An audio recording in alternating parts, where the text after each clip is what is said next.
El próximo domingo la misa será donde el padre Fernando Altamira, que se ausenta por una semana fuera del país. Entonces, la misa a las 10 de la mañana, el próximo domingo,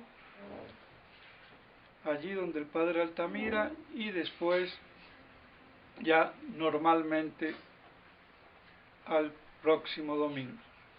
En nombre del Padre, del Hijo y del Espíritu Santo. Amén.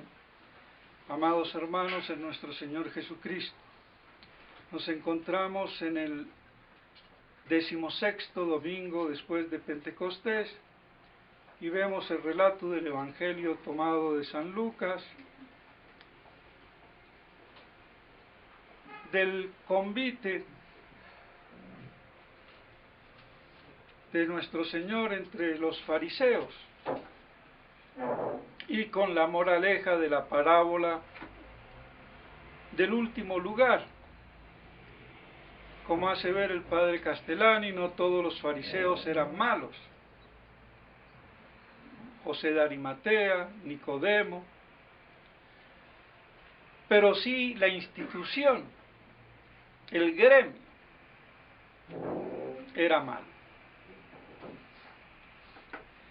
Por eso nuestro Señor no nos debe de extrañar que lo veamos en un convite en medio de los fariseos, de uno de los principales. Y además la apertura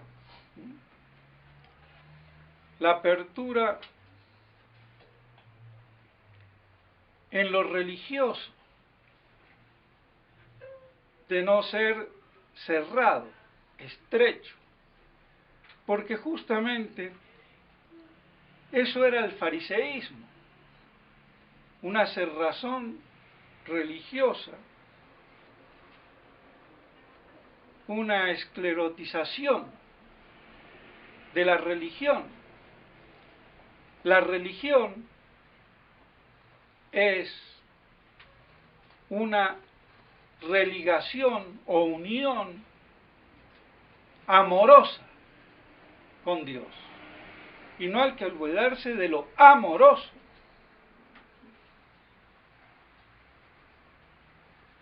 Entonces, queda claro, el primer mandamiento, amar a Dios sobre todas las cosas. Entonces la religión nos religa, nos une, nos conecta, nos enchufa por internet, WhatsApp o lo que quieran, con Dios, amorosamente. Y eso hace que el corazón esté abierto, expandido, no cerrado. Y que la religión sea abierta, como nuestro Señor en la cruz, con los brazos y por si fuera poco, hasta el pecho, el corazón atravesado.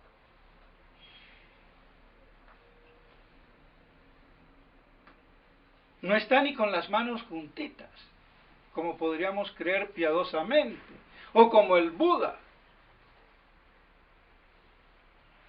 Está abrazando al género humano para redimirlo, para salvarlo. Y esto no hay que olvidarlo. Y sobre todo hoy, cuando la lucha es ardua, el combate es mortal, a muerte, pero con el corazón abierto, no esclerótico, cerrado, sectario.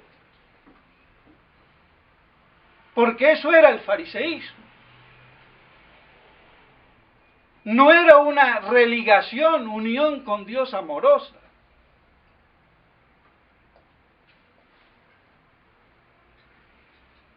Entonces, era todo lo contrario.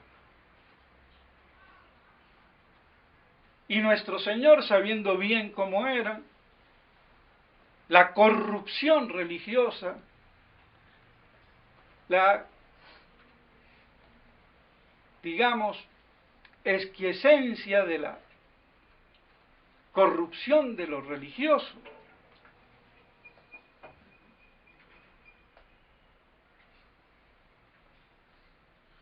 porque fue una corrupción de la ley de Moisés, del Antiguo Testamento.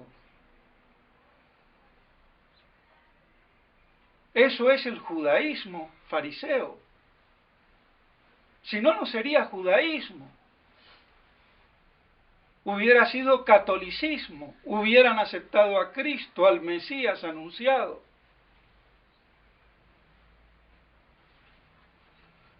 Por eso es una religión pervertida, perversa y demoníaca. Y esa antítesis teológica, metafísico, trascendental que hay entre iglesia y sinagoga, hasta que Cristo venga a hacer un solo rebaño. Pero hasta tanto, hay esa dialéctica, confrontación, oposición, lucha.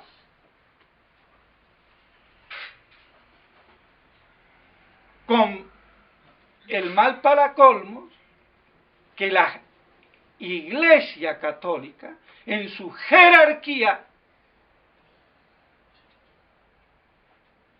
oficial,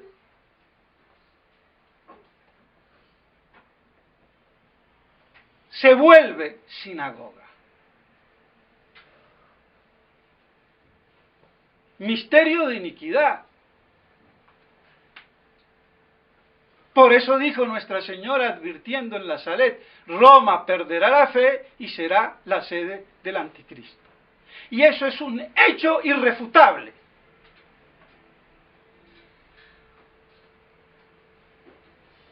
Pero esa tensión existe.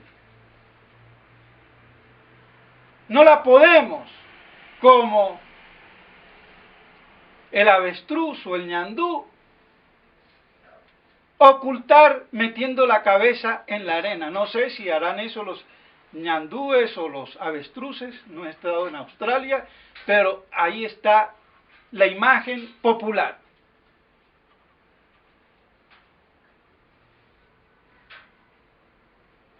Y esa confrontación es teológica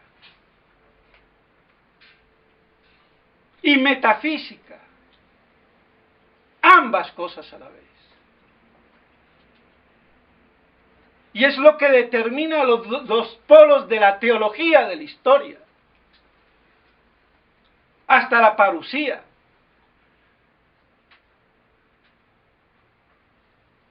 Eso es lo que la línea media no entiende.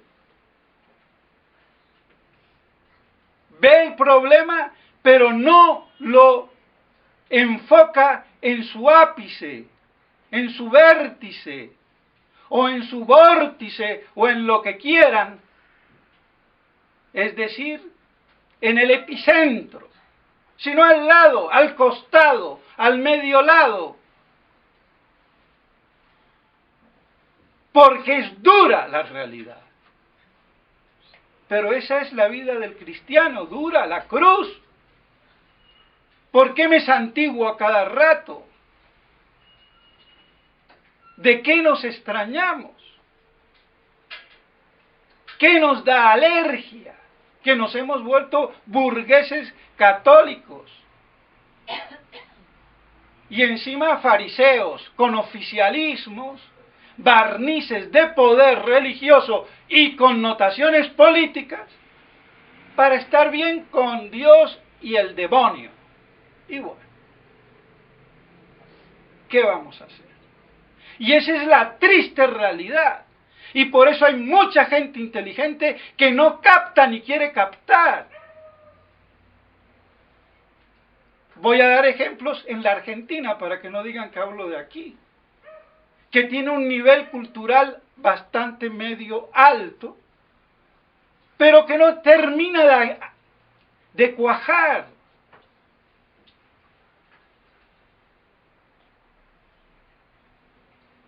Un profesor Vuela, un Caponeto, un presentador como Ramos Pinto, Suárez Pinto, y cuántos más. Y ante la jerarquía claudican todos. El mismo doctor Vuela Lo nombro porque dice la iglesia no existe. Es una herejía, así dicho. Pero si él quiere decir que la iglesia oficial dejó de ser iglesia, que la iglesia de Vaticano II no es la iglesia católica, claro que no existe. Porque esa es la iglesia del anticristo, la sinagoga de Satanás, como decía Membiel, del cual él es discípulo. Y su hermano, el padre Vuela, el fundador de los de Verbo Encarnado.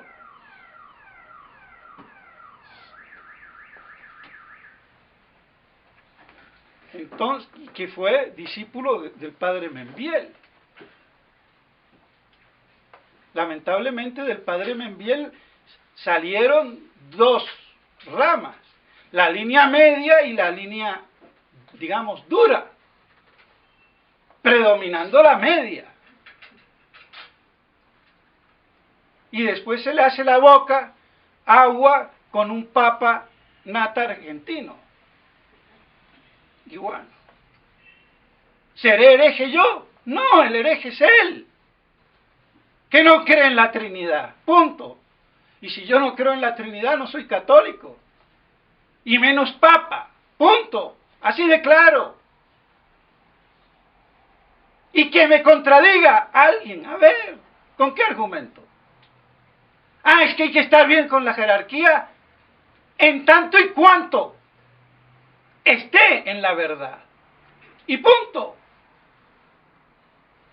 Fariseísmo es todo lo contrario. Entonces, nuestro Señor, conociendo muy bien a los fariseos anquilosados, escleróticos, solemnes, ceremoniales, pomposos y políticamente pudientes, porque la religión manipulada en política da dinero. Eso está claro.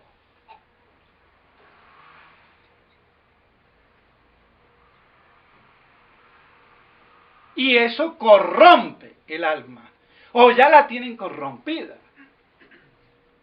porque no están por la verdad, están por la prebenda, son mercenarios, usufructúan la autoridad divina en beneficio personal, político, económico y social. Y aquí estoy yo. Che, ¿qué te pasa?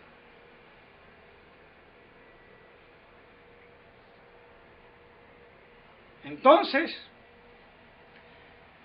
teniendo nuestro Señor a un pobre hidrópico, un gordo, inflado, hinchazón de agua o lo que fuera, hidrópico quiere decir eso, que tiene hidro, es agua, hidratarse, pero no andar con la botellita chupando como una teta en la calle, como estúpidamente hace la gente. Yo lo lamento. Porque yo me puedo hidratar en mi casa a media mañana y al mediodía y no andar con la botellita chupando. Que encima eso deja money. Porque vale tanto una botella de agua que una pichicola. Y bueno. Pero se imponen los parámetros idiotas. Y no digo que tomar agua es malo, pero no andar con el tetero ahí. Además que uno en la calle no come ni bebe. Partamos de ahí. Pero bueno. Entonces, mis estimados hermanos, vemos cómo este hidrópico estaba bien hidratadito. Y nuestro Señor lo desinfla. Pero antes pregunta, sabiendo muy bien con qué ratas religiosas andaba. Y con mucha caridad les pregunta, ¿es lícito curar en día sábado? Porque la ley del sábado, había sido tan desmesuradamente sacada de contexto que yo no sé si hasta podían ir al baño. Así. Es lícito curar en día sábado. Mudos. Y el que calla otorga.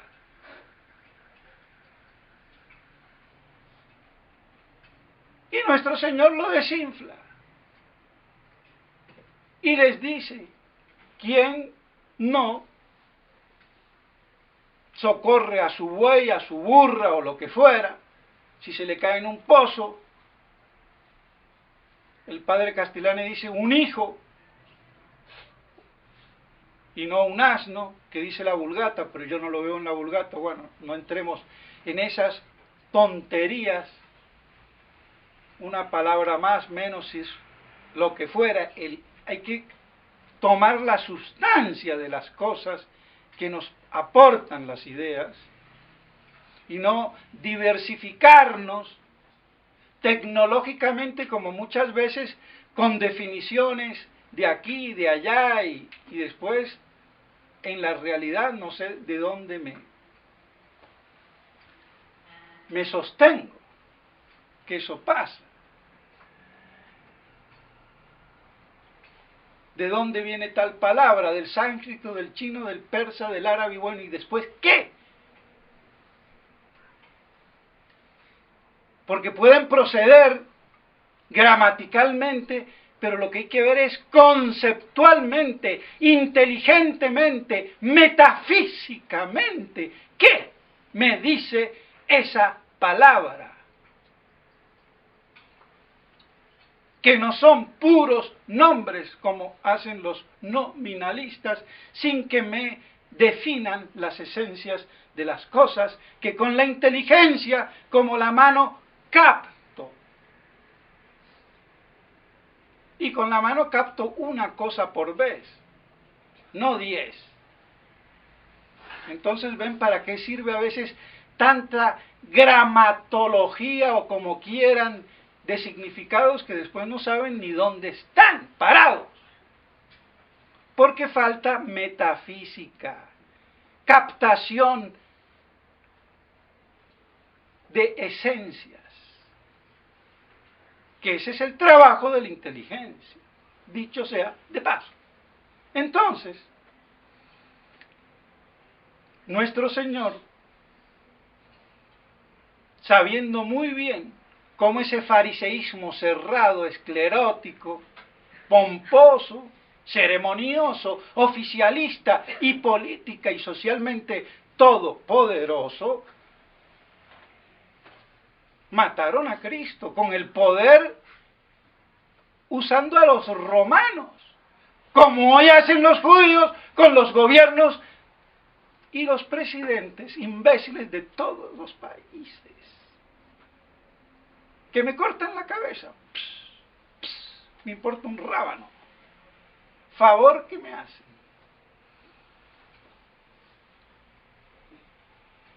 Así manipularon a los romanos y no los van a manipular a estos pericuatros, sean de Estados Unidos, de Rusia, de la China, del Japón o de Chipchombia, pero por Dios. Entonces, nuestro Señor, por eso, sabiendo la oposición que hacían entre ley, precepto, obligación y el bien, curar, sanar, ayudar, esa dialéctica judaica que después se acrisola no solo en la filosofía moderna y en el derecho moderno,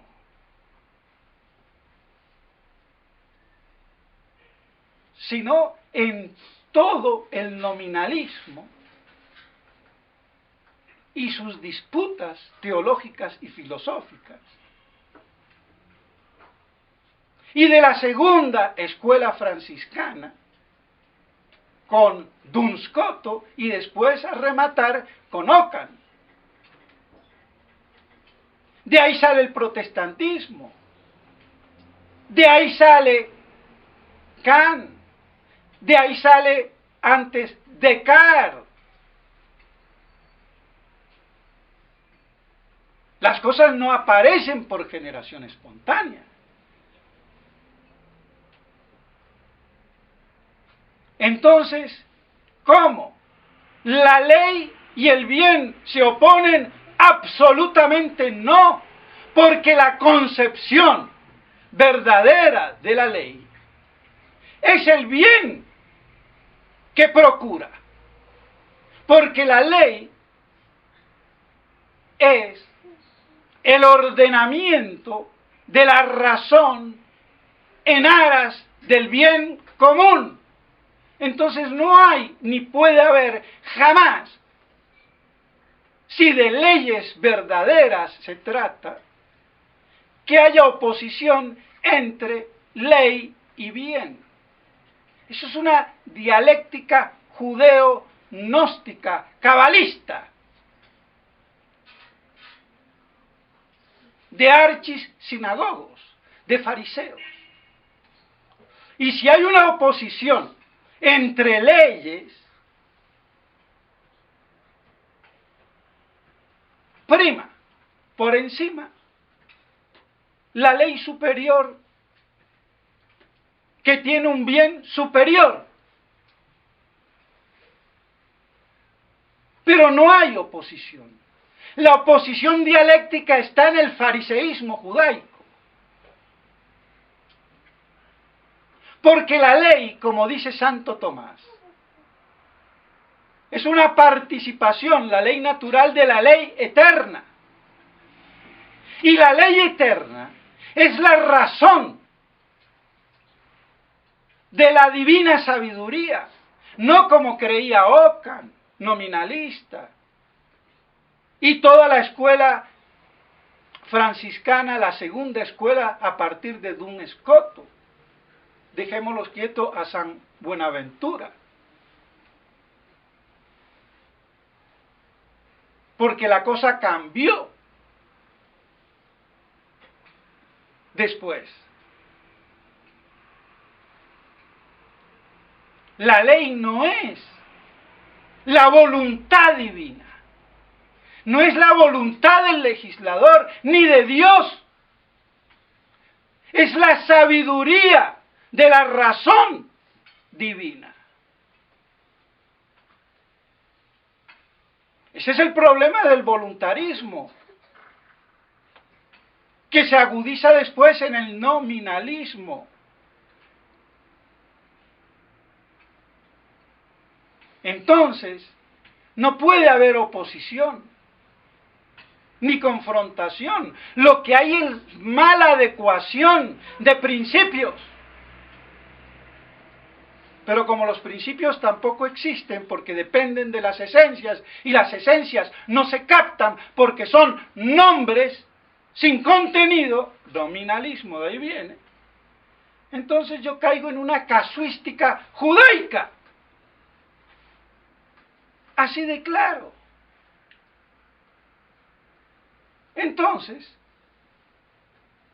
¿qué pasa? La ley, la moral y todo lo que quieran no depende de la voluntad, depende de la sabiduría, de la inteligencia, porque es el ordenamiento o la ordenación de la razón divina u humana respecto al bien común, que el legislador legítimo promulga, pero no por su voluntad de imbécil.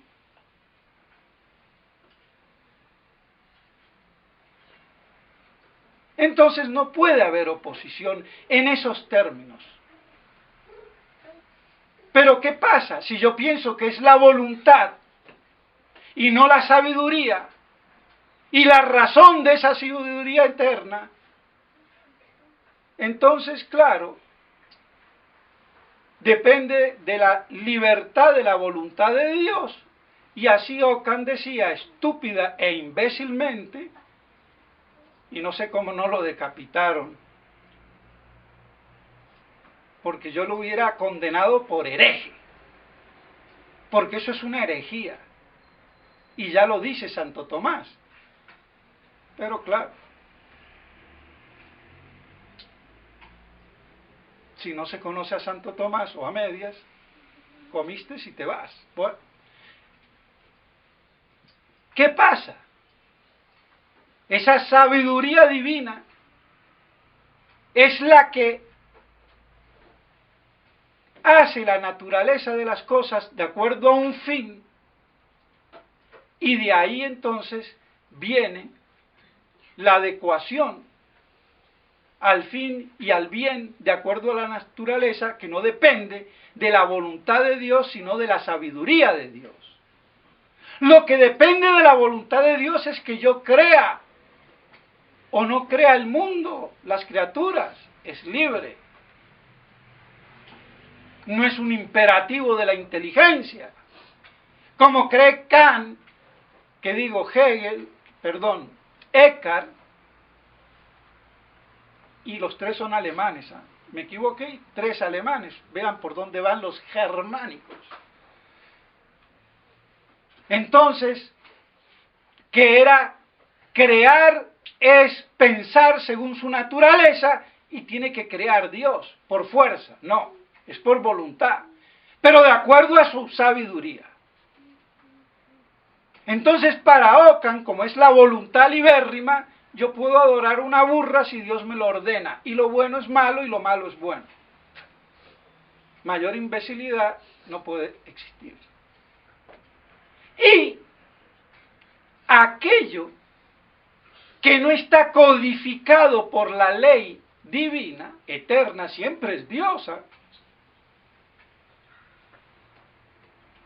lo que deja Dios son entonces las libertades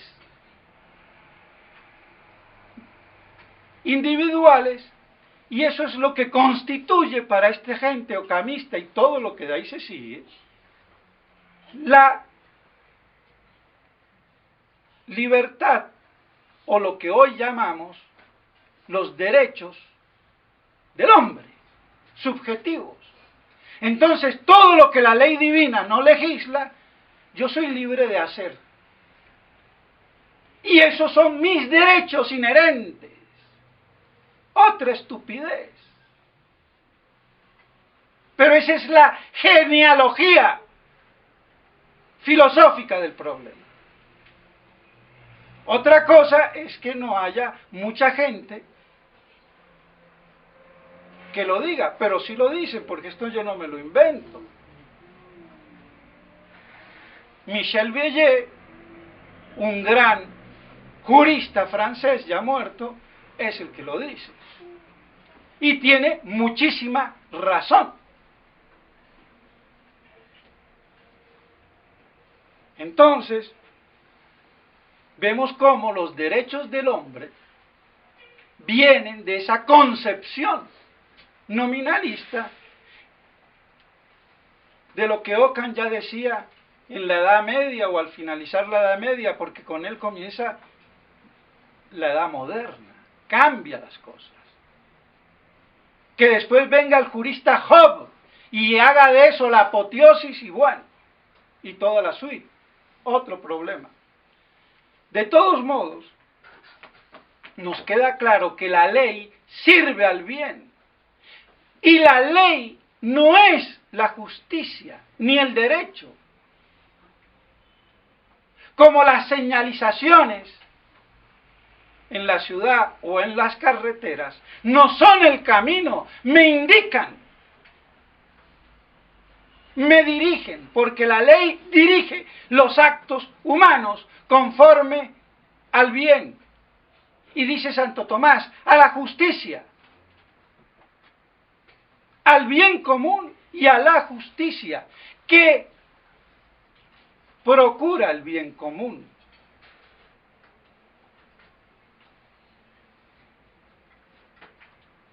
Y esto es toda la filosofía del derecho, que los abogados, no sé, ¿qué saben? Para mí, ni pío, por lo menos hoy. Entonces, si bien la ley me dirige los actos, no constituye ni el derecho ni la justicia. Las señales no constituyen el camino, me dirigen en el camino, me ayudan, me advierten, me señalan para que no me pierda en la procura del fin, pero no son el camino. Creo que queda claro. Entonces, el derecho es lo que procura o tiene por objeto la justicia, lo justo, la cosa justa.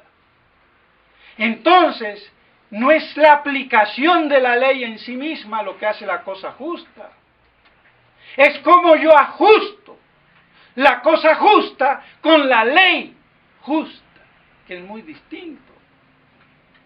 Es una cuestión de óptica, de manejo, y de una visión un poco más profunda e integral del problema. Pero la ley no es el derecho. Le sirve de fuente, pero no lo constituye. Entonces, por eso, para ser justo, no basta aplicar la ley. Ahí es donde está toda la obra de la jurisprudencia. Saber aplicar la ley correcta para obtener la cosa justa y así hacer justicia, que es muy distinto. Y no la aplicación moralista, casuística, judaica, nominalista, jansenista, moralista y lo que quieran de la ley. Entonces ven cómo todo esto está contenido, es lícito. Ley, sábado, no hagas nada, adora a Dios, no te muevas. Yo la estiro, la rigorizo, puedo hacer el bien. ¡Qué legalismo terrible! ¡Y qué injusticia magna! Y eso es el pan de cada día. Cuando a mí me dicen la ley, sí, la ley, pero hay que saberla aplicarla en derecho, con derecho y en justicia.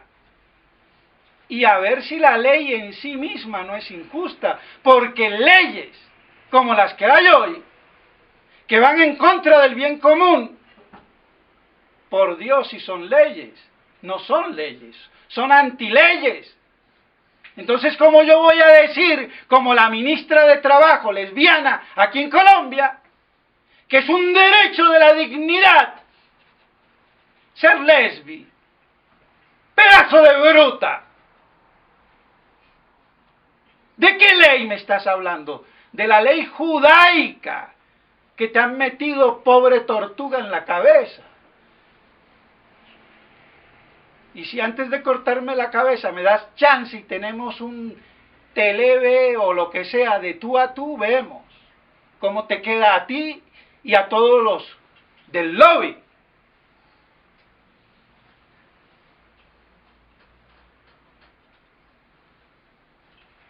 ¿Derecho a qué?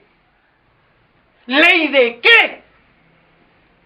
Ley de M, y no de mamá, ni de miércoles, ni de martes. De pronto de mar, pero mar de lo contrario a crema chantilly, para el que quiera entender. Pues bien, entonces, vemos cómo nuestro Señor da en el clavo con el fariseísmo. Y sigue dando el clavo hoy. Pero bueno, entonces vemos como esta aparente cuestión tiene una trascendencia capital, sobre todo hoy. El Vaticano, la ley, la jerarquía y lamentablemente Monseñor Lefebvre, ni Castro Mayer, ni Membiel, ni Castellani se pudieron liberar de esto, porque estaban educados en un rigorismo nominalista que aunque lo combatían, los permeaba. Y por eso yo hablo así, para desintoxicarme, vomitar toda esa basofia, que si no lo hago, me pudre. Y por eso puedo hablar así. Conciencia, es decir, con conocimiento de causa-efecto, y no de bla, bla, bla. Ni con títulos de doctorados de imbéciles. Y para esto sirve la teología y la filosofía. Y es necesaria para defender la religión. Y es necesaria para defenderse de toda esta corrupción judaica dentro de la iglesia. Así que ahora los más papistas son los judíos y los masones.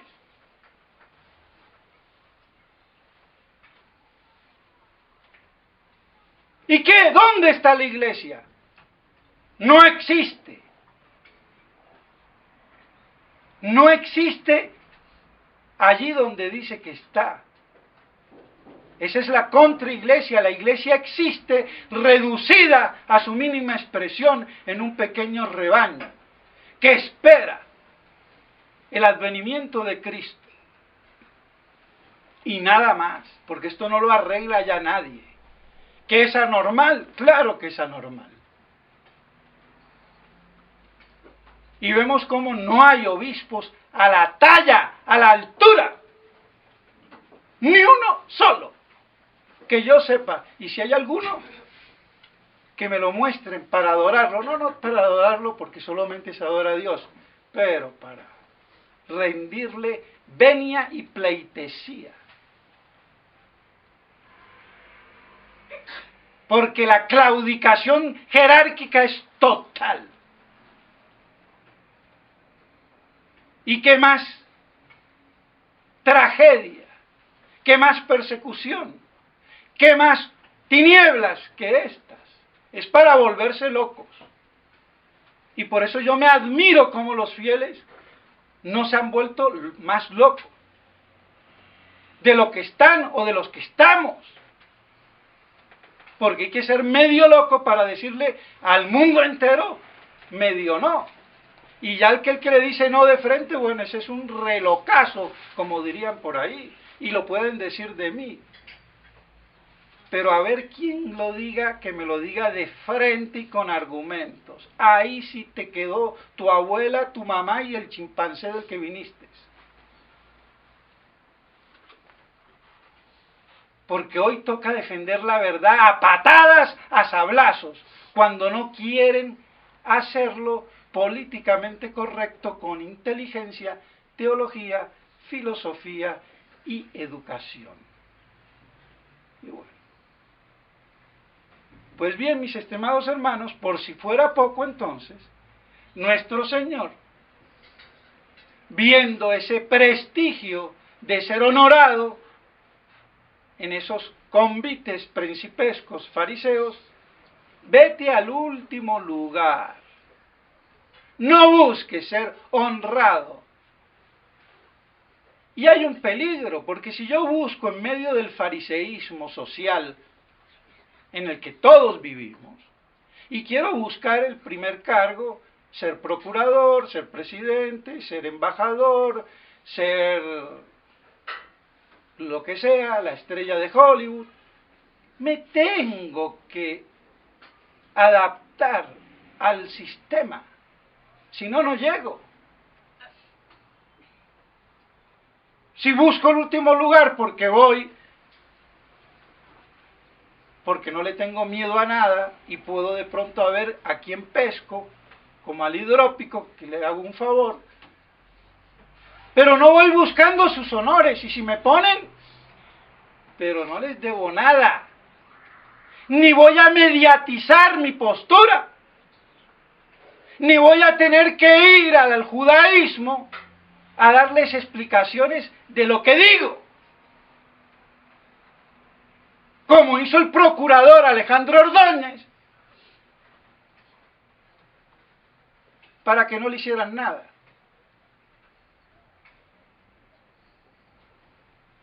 Y funge de muy católico.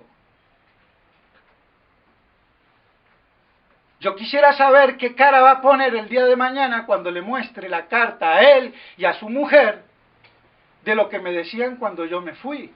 Mejor prior que usted no ha habido. ¿Y ahora qué? ¡Que te parta un rayo! Bueno, vamos a ver.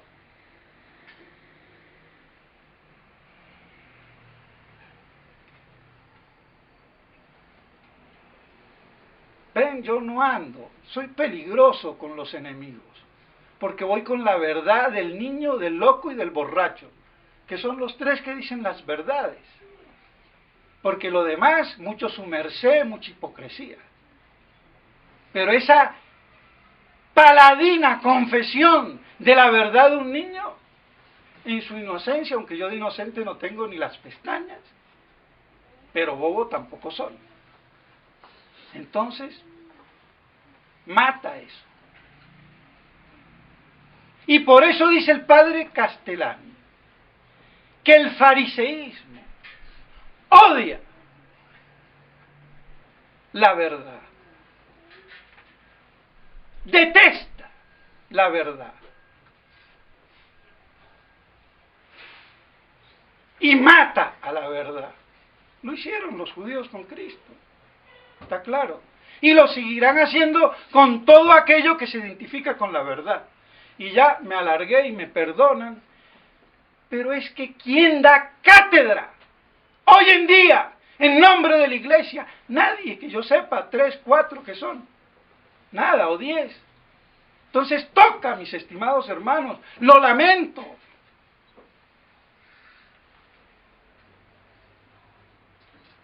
Entonces, que esto nos sirva para irnos al último lugar, no buscar las prebendas sociales, políticas y lo que fuera. Y así entonces poder actuar como nuestro Señor, con esa libertad de acción, sin compromiso con la verdad, que ni se compra ni se vende. Así de claro. Pues bien, mis estimados hermanos, podríamos decir muchísimo más, pero hay que acortar, y espero que esto nos ayude para enriquecernos espiritualmente, fortificados en la fe, en la esperanza y en la caridad, y así poder resistir sin que nos volvamos locos, ni sectarios, ni débiles, ni frágiles, y a cada día su afán, su preocupación, a Dios rogando y con la cimitarra o el mazo dando. Y Dios dirá. Pues bien, que la Santísima Virgen María nos proteja a todos nosotros y nos conforte bajo su manto maternal. En nombre del Padre, del Hijo y del Espíritu Santo. Amén.